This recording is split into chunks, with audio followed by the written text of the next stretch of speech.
Ranar ni kaɗai ne a gida. A daidai lokacin na gama wankin kayan bal'ina da misalin karfe 11 na safe.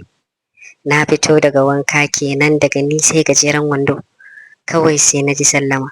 Juyawar da zan yi kawai sai na ga ashe kawar yaya ta ce baby. Kawai sai na ga tana kallo na tun daga sama har ƙasa.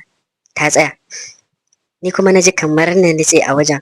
Ban san yadda aka yi na manta ban sa sakata a kofar ba kafin in shiga wanka. Tana tsaye sai kallo na take tana kallon gashin kirjina. Da yake Allah ya bani gashi a kirjina tun daga kirjina har wajen cibiyana a lullube yake da gashi kuma irin a kwance. Sai na ce sannan ki da zuwa baby. Gashi kin zo babu kowa a gidan. Ba ku yi waya da ƙawar taki bane ba? Buɗar bakinta sai ta ce kai kaɗai ne a gidan? Sai na ce eh ni kaɗai ne. Mutanen gidan sun tafi biki wallahi. Sai ta ce wayata ne babu caji shi yasa ba mu yi waya ba. Ban kira ƙawartawa ba wallahi. Kawai na taho. Sai na ji ta ce amma na ji daɗin samun ka kai kaɗai a gidan. Kawai sai na ga tana kusanto ni. Ga wani ƙanshi da take yi. Ta ci kwalliya kamar wata amarya. Ina ganin haka sai na ce mu shiga falo ko ruwa ne na kawo miki kisha. Sai ta ce kamar ka san kishi nake ji kuwa. Muna shiga falo na juya zan ɗauko mata ruwa a firij kenan. Kawai sai na ji ta rungume ni ta baya. Hannayenta biyu akan kirjina. Tana shafa min gashin kirjina. Habawa a take burata ta harba. A kunne na ji tana cewa na daɗe ina sha'awarka amma na rasa yadda zan yi in faɗa maka. Ba don komai ba saboda yayarka ƙawata ce. Amma yau na samu damar da na daɗe ina so na samu. Ina so mu yi amfani da wannan damar don Allah kar ka bani kunya. Ina so mu faranta wa juna tsakanin ni da kai. Na riko hannayenta na juya na rungume ta.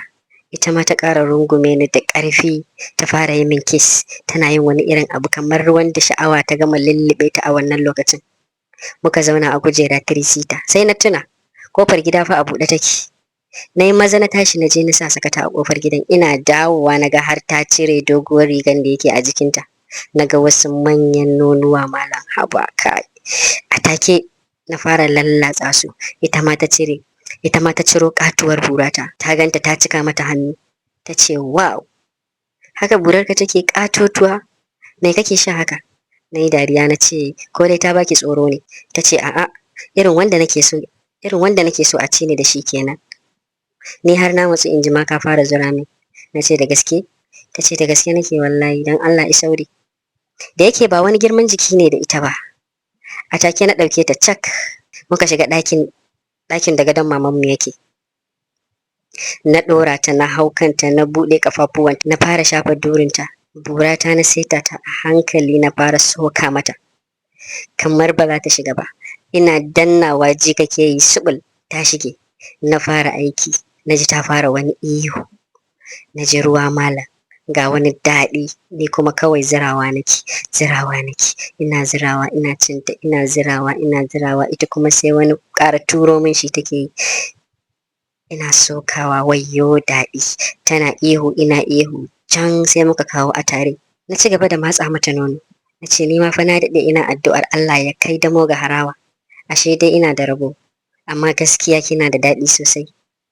Yanzu kin san menene zai faru? Ki huta.